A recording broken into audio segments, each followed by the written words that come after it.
जय भोलेनाथ। आप सभी का हमारे YouTube चैनल पर हार्दिक स्वागत है। भगवान शिव सदा आप और आपके परिवारजनों की रक्षा करें और आप सभी को सबसे जरूरी सुख, मानसिक सुख प्रदान करें। आप सभी से मेरा नम्र अनुरोध है कि आप श्रावण माह मातम्य के सभी अध्यायों को सावन मास में जरूर सुनते रहिएगा। आइए रसपान करते हैं श्रावण मास के 16वें अध्याय, जिसमें ईश्वर सनत कुमार को शीतला सप्तमी व्रत का वर्णन कर रहे हैं और व्रत कथा भी सुना रहे हैं कि कैसे शीतला सप्तमी व्रत को विधि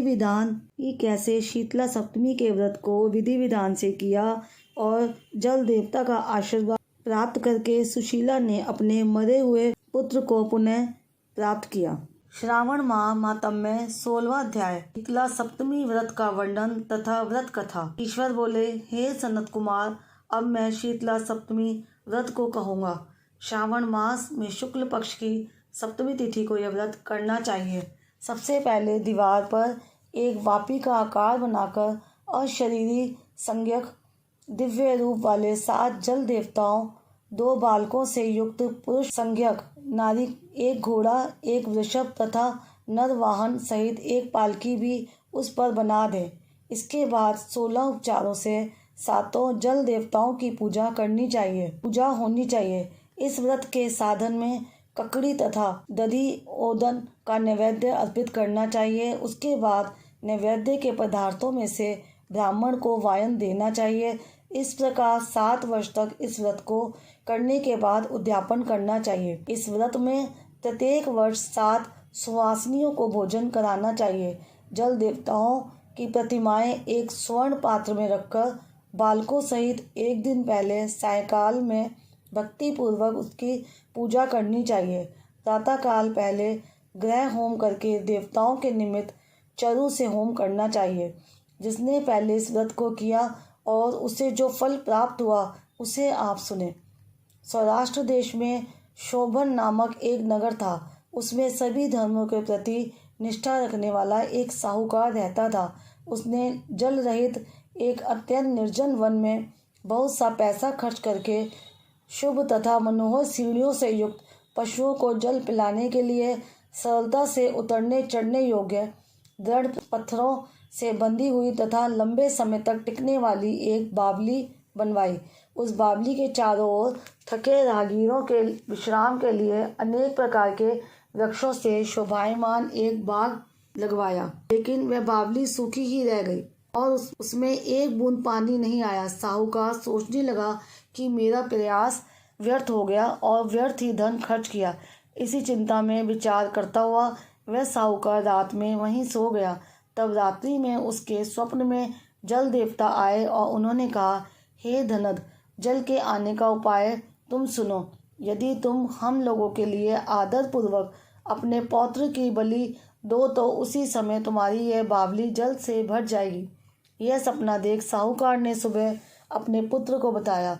उसके पुत्र का नाम द्रविड़ था और वह भी धर्म कर्म में आस्था रखने वाला था। वह कहने लगा, आप मुझ जैसे पुत्र के पिता हैं। यह धर्म का कार्य है, इसमें आपको ज़्यादा विचार ही नहीं करना चाहिए। यह धर्म ही है जो स्थिर रहेगा और पुत्र आदि सब नश्वर है। अल्प मूल्य से महान वस्तु प्राप्त हो रही है, अतः यह क्रय अति दुर्लभ है। इसमें लाभ ही लाभ है। शितांशु और चंडाशु ये मेरे 2 पुत्र हैं। इनमें शितांशु नामक जो ज्येष्ठ पुत्र है उसकी बलि बिना कुछ विचार किए आप दे दें। लेकिन पिताजी, घर की स्त्रियों को यह रहस्य कभी ज्ञात नहीं होना चाहिए। उसका उपाय यह है कि इस समय मेरी पत्नी गर्भ से है और उसका प्रसव काल भी निकट है, जिसके लिए वह अपने पिता के घर जाने वाली है। छोटा पुत्र भी उसके साथ जाएगा। हे तात, उस समय यह कार्य निर्विघ्न रूप से संपन्न हो जाएगा। पुत्र की यह बात सुनकर पिता उस पर अत्यधिक प्रसन्न हुए और बोले, हे पुत्र, तुम धन्य हो और मैं भी धन्य हूँ क्योंकि तुम जैसे पुत्र का मैं पिता बना। इसी बीच सुशीला के घर से उसके पिता का बुलावा आ गया और वह जाने लगी। तब उसके ससुर तथा पति ने कहा कि यह ज्येष्ठ पुत्र हमारे पास ही रहेगा, तुम इस छोटे पुत्र को ले जाओ। इस पर उसने ऐसा ही किया।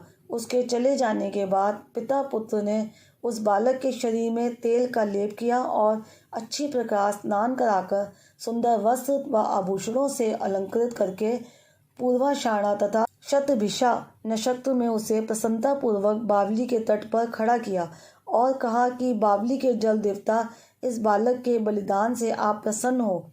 उसी समय वह बावली अमृत तुल्य जल से भर गई। वे दोनों पिता पुत्र शोक व हर्ष से युक्त होकर घर की ओर चले गए। सुशीला ने अपने घर में तीसरे पुत्र को जन्म दिया और 3 महीने बाद अपने घर जाने को निकल पड़ी। मार्ग में आते समय वह बावली के पास पहुंची और उस बावली को जल से भरा हुआ देखा तो वह बहुत ही आश्चर्य में पड़ गई। उसने उस बावली में स्नान किया और कहने लगी कि मेरे ससुर का परिश्रम व धन का व्यय सफल हुआ। उस दिन श्रावण माह के शुक्ल पक्ष की सप्तमी तिथि थी और सुशीला ने शीतला सप्तमी नामक शुभ व्रत रखा हुआ था। उसने वहीं पर चावल पकाए और दही भी ले आई। इसके बाद जल देवताओं का विधिवत पूजन करके दही भात तथा ककड़ी फल का नैवेद्य अर्पण किया तथा ब्राह्मणों को वायन देकर साथ के लोगों के साथ मिलकर उसी नैवेद्य अन्न का भोजन किया। उस स्थान से सुशीला का ग्राम 1 योजन की दूरी पर स्थित था। कुछ समय बाद वह सुंदर पालकी में बैठ दोनों पुत्रों के साथ वहां से चल पड़ी। तब वे जल देवता कहने लगे कि हमें इसका पुत्र जीवित करके इसे वापस करना चाहिए, क्योंकि इसने हमारा व्रत किया है। साथ ही यह उत्तम बुद्धि रखने वाली स्त्री है। इस व्रत के प्रभाव से इसे नूतन पुत्र देना चाहिए। पहले उत्पन्न पुत्र को यदि हम ग्रहण किए रह गए तो हमारी प्रसन्नता का फल ही क्या। आपस में ऐसा कहकर उन दयालु जल देवताओं ने बावली में से उसके पुत्र को बाहर निकालकर माता को दिखा दिया और फिर उसे विदा किया। बाहर निकलकर वह पुत्र माता माता पुकारता हुआ अपनी माता के पीछे दौड़ पड़ा। अपने पुत्र का शब्द सुनकर उसने पीछे मुड़कर देखा। वहां अपने पुत्र को देखकर वह मन ही मन बहुत चकित हुई। उसे अपनी गोद में बिठाकर उसने उसका माथा सूंघा, किंतु वह डर जाएगा इस विचार से उसने पुत्र से कुछ नहीं पूछा। वह अपने मन में सोचने लगी कि यदि इसे चोर उठा लाए तो यह आभूषणों से युक्त कैसे हो सकता है, और यदि पिशाचों ने इसे पकड़ लिया था तो दोबारा छोड़ क्यों दिया। घर में संबंधी जन तो चिंता के समुद्र में डूबे होंगे। इस प्रकार सुशीला सोचती हुई वह नगर के द्वार पर आ गई। तब लोग कहने लगे कि सुशीला आई है। यह सुनकर वह पिता पुत्र अत्यंत चिंता में पड़ गए कि वह ना जाने क्या कहेगी और उसके पुत्र के बारे में हम क्या जवाब देंगे। इसी बीच वह तीनों पुत्रों के साथ आ गई। तब ज्येष्ठ बालक को देखकर सुशीला के ससुर तथा पति घोर आश्चर्य में पड़ गए और साथ ही बहुत आनंदित भी हुए। कहने लगे, हे शुचि स्मिते, तुमने कौन सा पुण्य कर्म किया अथवा व्रत किया था। हे भामिनी, तुम पतिव्रता हो, धन्य हो और पुण्यवती हो। इस शिशु को मरे हुए 2 माह बीत चुके हैं और तुमने इसे फिर से प्राप्त कर लिया, और वह बावली भी जल से परिपूर्ण है। तुम एक पुत्र के साथ अपने पिता के घर गई थी, लेकिन वापस तीनों पुत्रों के साथ आई हो। हे सुब्रू, तुमने तो कुल का उद्धार कर दिया। हे शुभानुने, मैं तुम्हारी कितनी प्रशंसा करूं। इस प्रकार ससुर ने उसकी प्रशंसा की।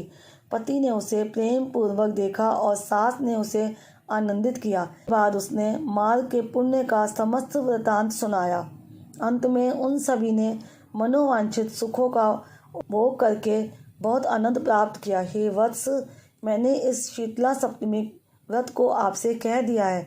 इस व्रत में दधि ओदन शीतल, ककड़ी का फल शीतल और बावली का जल भी शीतल होता है तथा इसके देवता भी शीतल होते हैं। अतः शीतला सप्तमी का व्रत करने वाले तीनों प्रकार के तापों के संताप से शीतल हो जाते हैं।